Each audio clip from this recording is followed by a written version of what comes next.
Secondly, in terms of building adaptive intelligence, we need to embrace different types of knowledge for learning. We need to understand we need to disrupt the learning process. We need to get far more creative and be willing to live with discomfort in creating a learning process. The business schools that I'm involved with, and they're some of the blue chip business schools around the world, are far too conservative when they get clients because they don't want to upset the clients, because the evaluations are all based on happy sheets. How did you like today? And if you don't get a certain score, you don't get invited back as an external facilitator. And the metrics produce a sense of how do we keep our people comfortable and happy. I was once chatting to the former chairman of Unilever South Africa. He's retired now, but I said to him, Peter, in the role as chairman, when you were chairman, what was your best learning experience? And he said, gosh, that's an interesting question. Most people don't assume that a chairperson would still be learning. You know, learning is something you do until you get to that kind of role. So he said, I like your question, number one. But he said, number two, it's an easy answer for me.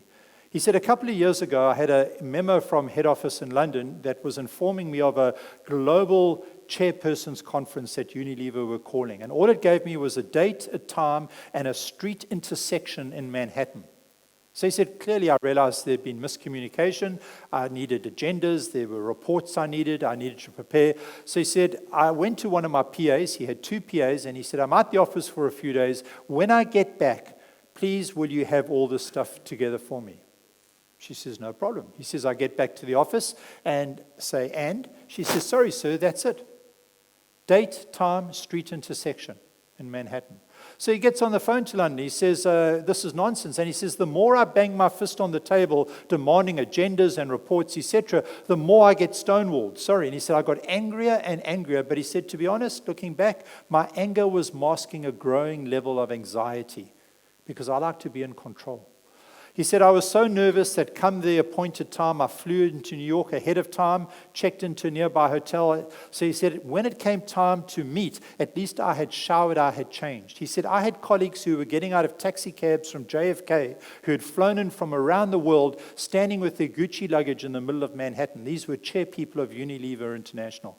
You can imagine. He said we even had to carry our own luggage. I wanted to stop him at that point and say, boy, have you lost touch with reality? But these are people who get picked up in five-star limousines from airports, driven to five-star hotels where there's no surprises in a 3-day conference. No surprise. And he said the level of anxiety was huge. He said at one time we had to roll up our trouser legs. We were mainly a group of men because we were walking through muddy area, carrying our own luggage. You can imagine. He said we didn't want to fire somebody. We wanted to know who was responsible so we could kill them. You know what it was? It was a 3-day conference on living with change and uncertainty. And the organizers said we can either disrupt them or we can put them in a 5-star hotel and talk about it for 3 days. Let's disrupt them and see how they handle it. That is why you sometimes need external consultants in your business, because it was an external voice that brought that, because no one would have had the courage in Unilever to suggest they disrupt their chair people like that, believe me. But he said, you know, when the method behind the madness became apparent, we were deeply embarrassed and ashamed, because we looked at our own response and we said to ourselves as chair people, if this was our response, how could we expect our executive teams around the world to respond in a different manner? And he said in an instant we realized we had a business, a global international business that wasn't ready to deal with change and uncertainty. And we needed to disrupt the learning process to make that possible.